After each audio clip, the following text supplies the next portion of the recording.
Okay, welcome, friends. My name is Zoe Miller. I am currently in the Taos field office. I'm a range ecologist there.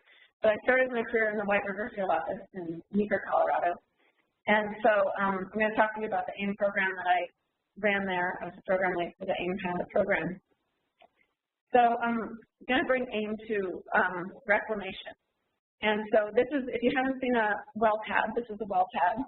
And you can see there's a decent amount of disturbance with this. So well pads can vary from a couple acres in size to about 20 acres in size. So we really wanted to figure out what is going on with, how can we make sure we're succeeding in reclamation and not degrading the landscape over the whole, especially when it comes to other resources such as sage-grouse. So I'm going to talk about this concept of reclamation and measuring reclamation over the landscape.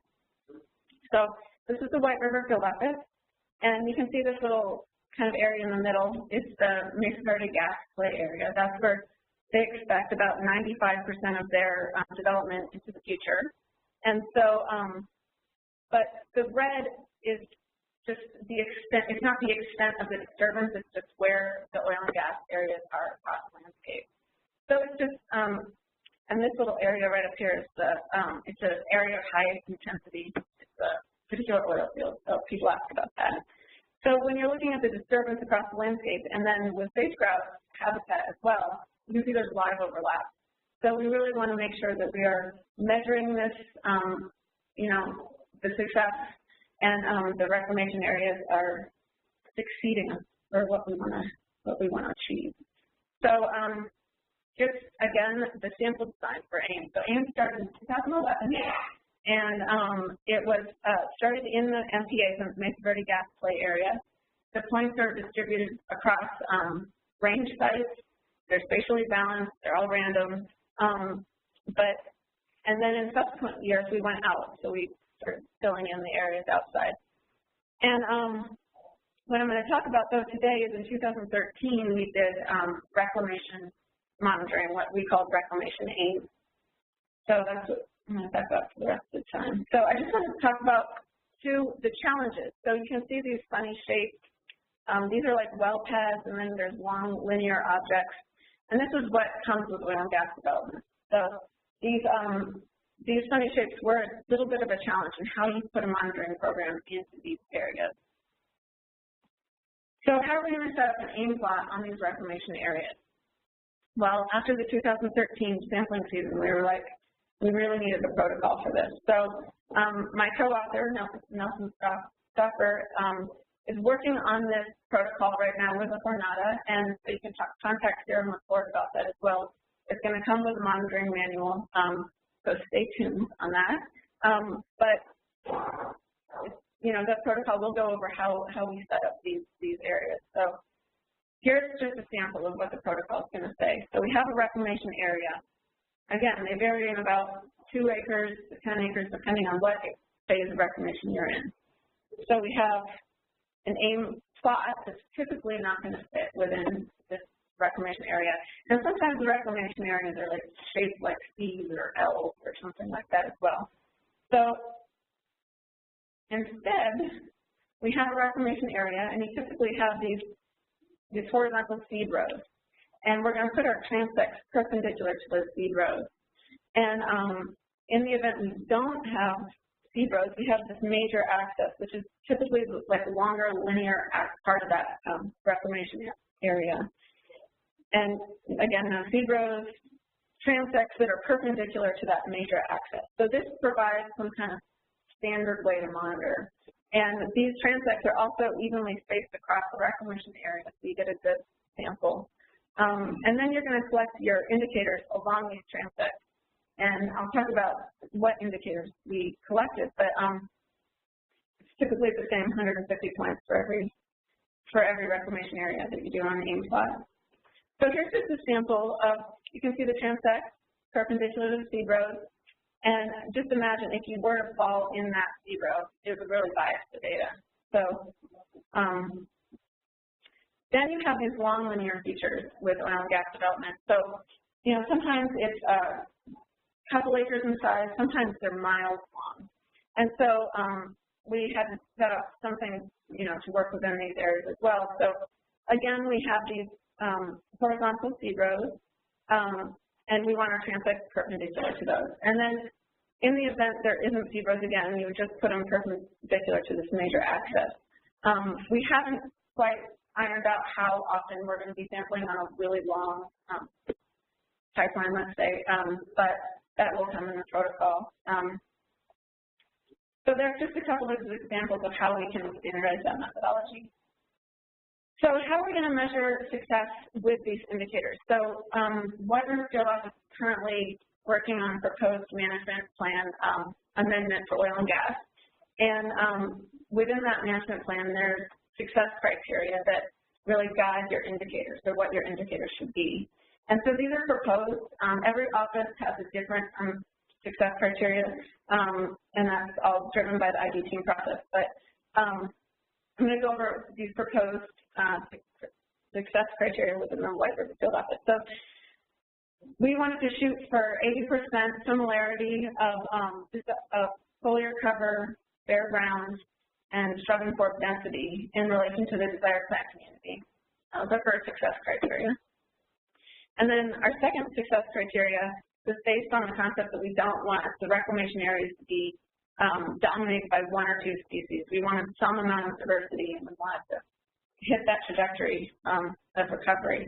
So we wanted at least 5 desirable species, and it can either be based off of seed mix, native early cereals, or whatever surrounding area may provide, but we didn't want any one of those species to exceed 70% relative cover. So those are the two success criteria that guide the indicators that we collect along the transect.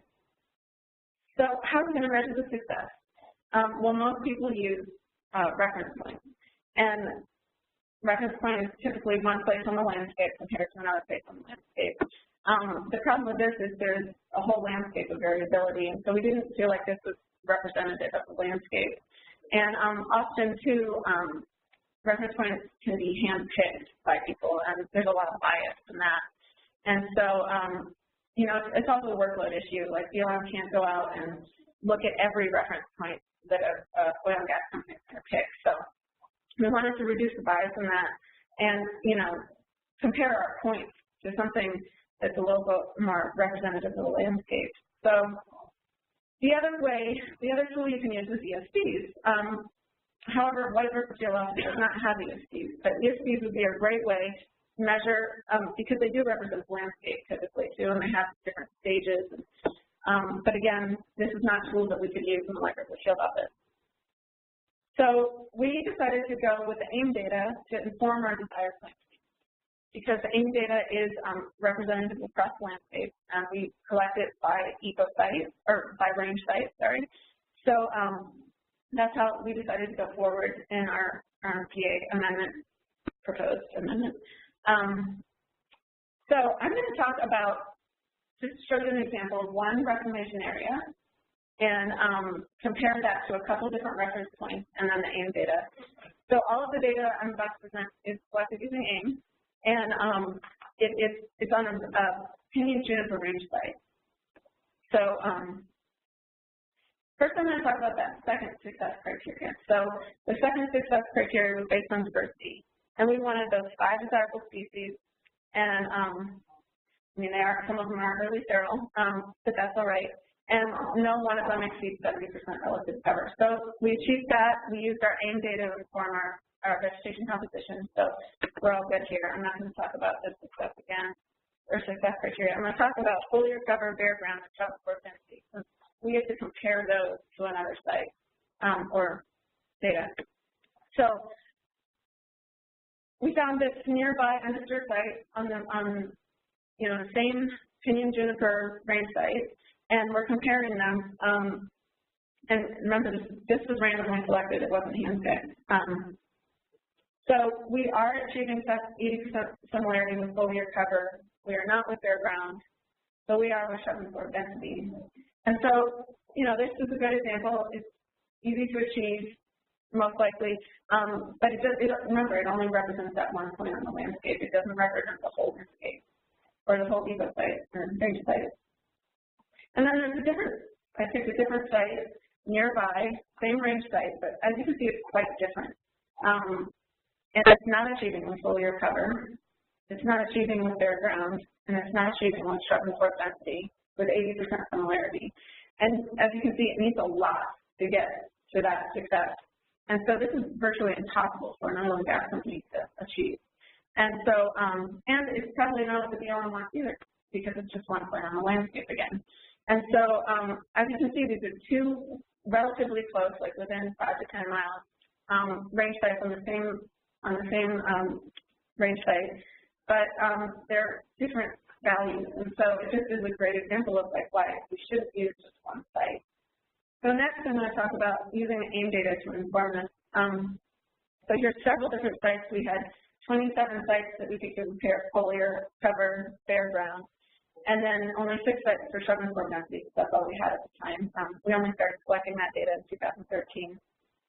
So using our success criteria, again, we are not achieving 80% similarity with foliar cover.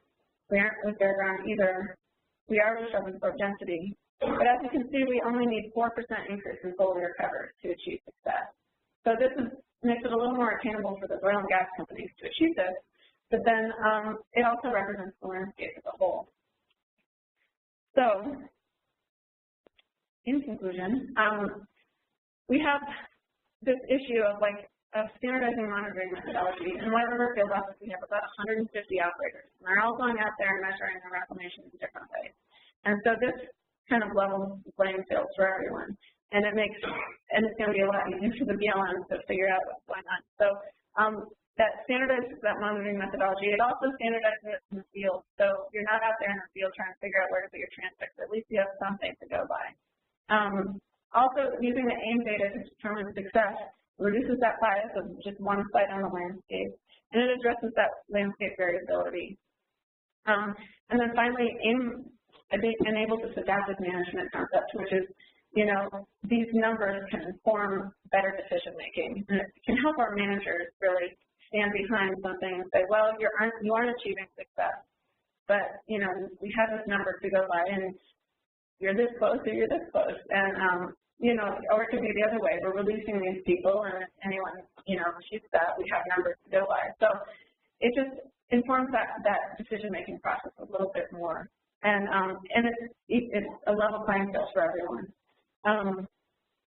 So in the future, we would really love to see this AIM data help inform ESG development with our NRCS partners. This is AIM data is captured in the same way NRI data or ESG data is collected. So we'd really love to see that happen in the future, and we're hopeful that we could use that tool.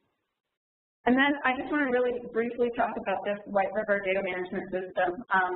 This is based off a system that the Pinedale Field Office uses, and we work with USGS to develop it. I'm just going to show you one screenshot of it, and there's a lot of information to cover, and so I just wanted to tell you it's out there. This is just a location summary page, and as you can see, it talks about what range site you're at, what phase reclamation you're in, how many acres are disturbed. This is just a really great tool to track this reclamation data, but this is only a small piece of the puzzle. I mean, it's tracking all sorts of oil and gas information, and it's making, again, a level playing field for all the operators in the White River Field Office. And then you can see these buffers around these. This is a made-up location, but it's tracking this disturbance threshold for wildlife species. And that's really important when you think about sage grouse, again, mule deer, whatever it is. So this is a really cool system that we're developing. It hopefully will be done when the RMPA comes out. And but moving right along, I don't know how much time I have left. We'd like to thank Gordon, and I'd like to thank all of our partners. We wouldn't do this without them. As Kevin mentioned, it's a collaborative process. White River is very thankful for Gordon's support with the AIM program, and I'm very thankful that I can still be a part of the White River team from afar. And then, since I'm not in White River anymore, these are the two folks that, if you have any questions, please contact them.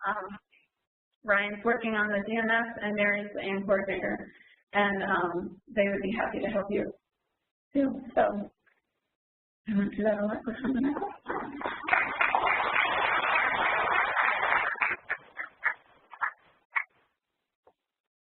Was there a set time after the Reclamation Transects that you collected the data? Yeah, oh gosh, this is one I wish I was.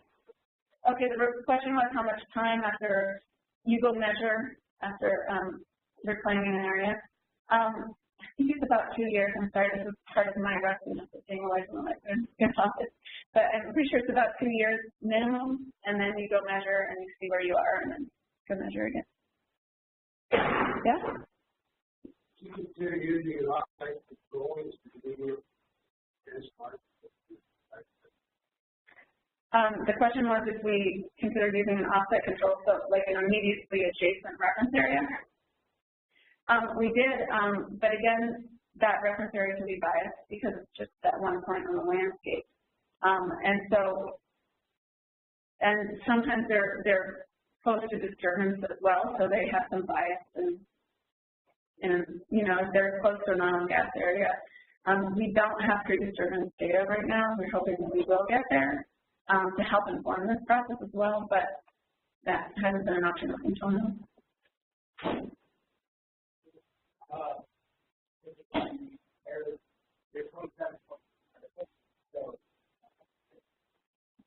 Mm-hmm. For those average the question. There are many sites that are not capable of using the proximity might get some setting. Right. The question is if we use the same or the similar ecological site. Remember, we don't have ecological sites, we have range sites. So we did use similar range sites.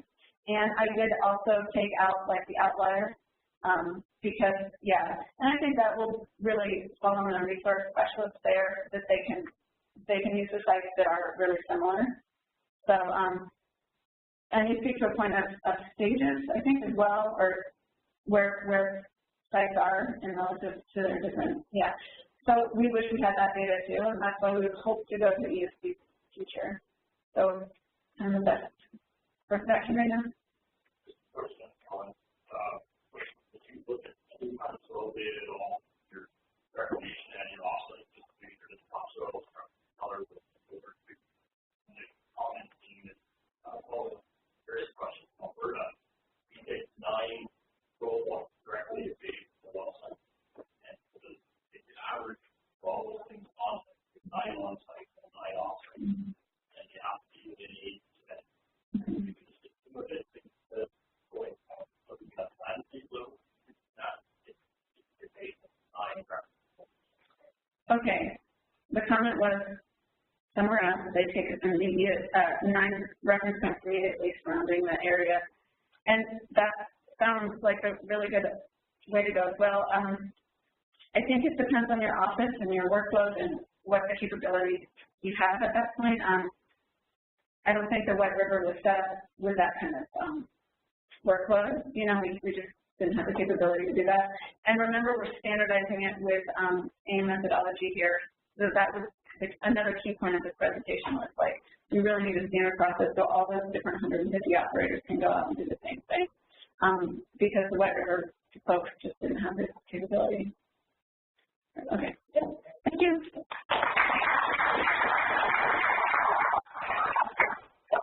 Thank you, Zoe. The other part of that question that I wanted to make sure was highlighted is there is a soil pick done with every AIM plot. So yes, there is soil verification for all of our verification various efforts that folks use.